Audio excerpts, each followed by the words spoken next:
मैं डॉक्टर अनीता कुमारी, सहायक प्राध्यापिका, दर्शन शास्त्र विभाग, राम लखन सिंह यादव कॉलेज, रांची। मैं यहाँ बीए सेमेस्टर 3 के पाठ्यक्रम से संबंधित कोर्स 6 के अंतर्गत पाश्चात्य नीति शास्त्र के विषय नैतिक निर्णय और उनकी मान्यताओं पर चर्चा करने जा रही हूँ। सर्वप्रथम हम यहाँ यह जानेंगे कि नैतिक निर्णय किसे कहा जाता है।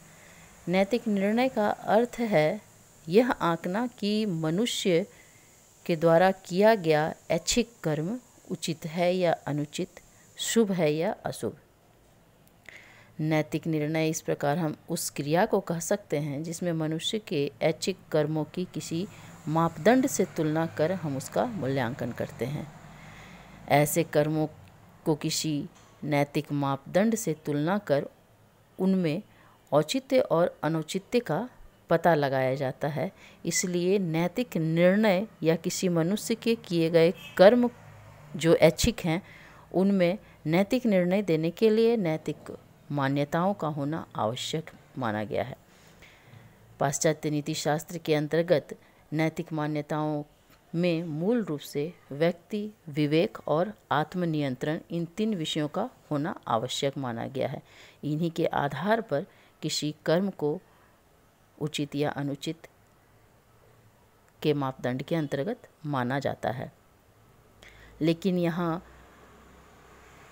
कर्ता को होना आवश्यक माना गया है, क्योंकि कर्ता ही किसी कर्म को स्वतंत्र इच्छा से करता है, जिसके आधार पर उसके कर्म को ऐच्छिक कर्म कहा जाता है और उस पर नैतिक निर्णय दिया जा सकता है।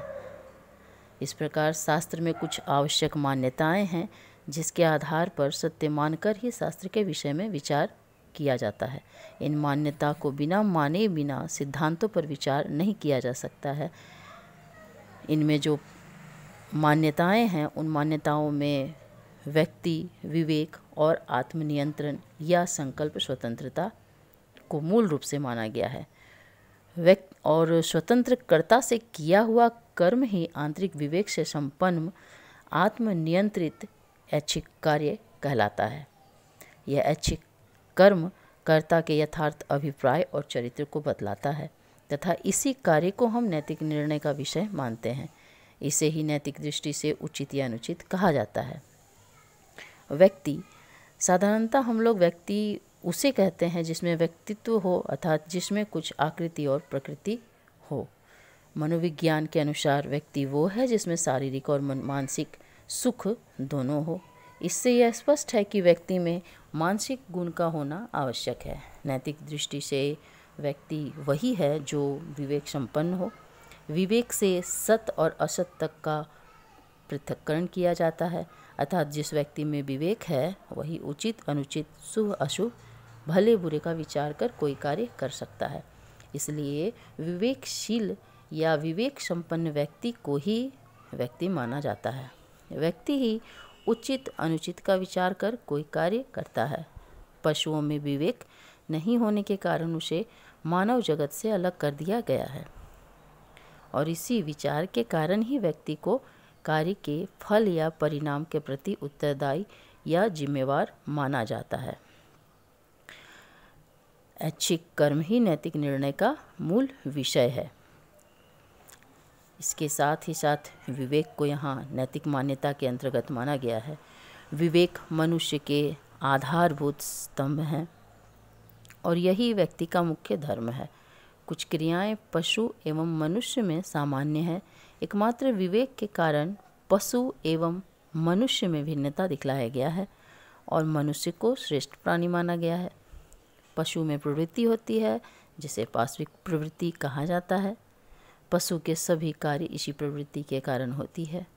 प्रवृत्ति मूल अभाव तथा पूर्ति की भावना है। पशु को भूख लगती है, इसलिए आहार के अभाव का अनुभव करता है, अतः वह भोजन चाहता है। मनुष्य में भी भूख की प्रवृत्ति है, वह भी अभाव का अनुभव करता है। इस तरह दोनों में कुछ समानताएं भी हैं।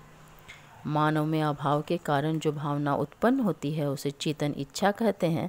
मानव अपने अभाव की पूर्ति के लिए साध्य साधन का विचार करता है यह साध्य साधन का विचार इच्छा का ज्ञानात्मक पक्ष है। इसे ही मूल रूप से विवेक कहा जाता है। तीसरी मान्यता के अंतर्गत आत्मनियंत्रण या संकल्प स्वतंत्रता को माना गया है। व्यक्ति और विवेक के अलावे नैतिकता की आवश्यक मान्यता के रूप में इसे माना जाता है। संकल्प की स्वतंत्रता क्या है, किस कार्य को स्वतंत्र संकल्प कहना चाहिए, इसे भी जानना आवश्यक है। नीति शास्त्र की दृष्टि से ऐच्छिक कार्य ही नैतिक निर्णय का विषय है, क्योंकि व्यक्ति इसे सोच समझकर किसी बाह्य दबाव या प्रलोभन से रहित होकर और स्वतंत्र होकर करता है। इससे स्पष्ट होता है कि संकल्प की स्वतंत्रता का अर्थ इच्छा स्वतंत्रता से संपन्न कार्य है। जब कर्ता स्वतंत्र होकर कोई कार्य करता है तो हम उस कार्य के प्रति उसे उत्तरदायी समझते हैं और इसे उत्तरदायी मानकर ही नैतिक दृष्टि से उसके कार्य को उचित या अनुचित कहा जाता है। संकल्प स्वतंत्रता आत्मनियंत्रण है। हम अपने चरित्र या स्वभाव से नियंत्रित होकर ही स्वतंत्र संकल्प करते हैं। यह स्वच्छंदता से भिन्न है, क्योंकि जो स्वच्छंद व्यक्ति है वह आंतरिक या बाह्य किसी भी प्रकार से नियंत्रित नहीं होता है। ऐसी स्वच्छंदता समाज और व्यक्ति दोनों के लिए घातक है।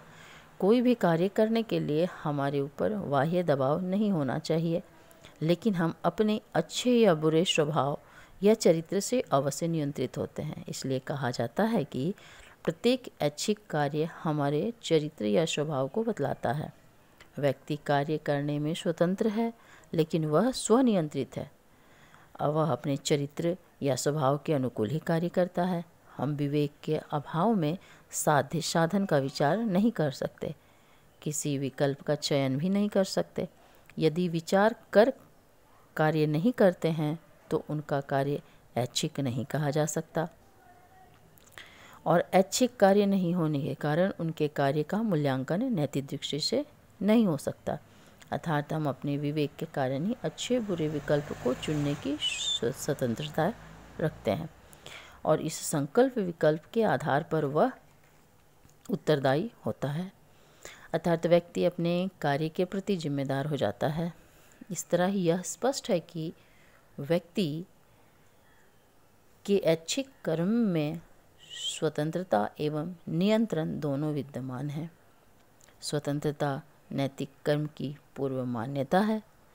यदि किसी कर्म को हम स्वतंत्र होकर नहीं करते हैं तो हम उसके लिए उत्तरदायी भी नहीं हैं। इस तरह नैतिक निर्णय के लिए मूल रूप से व्यक्ति विवेक और आत्मनियंत्रण को नीति शास्त्र के अंतर्गत आवश्यक मान्यता के रूप में माना गया है। इनके आधार पर ही मनुष्य के ऐच्छिक कर्म पर किसी भी प्रकार का नैतिक निर्णय दिया जा सकता है। धन्यवाद।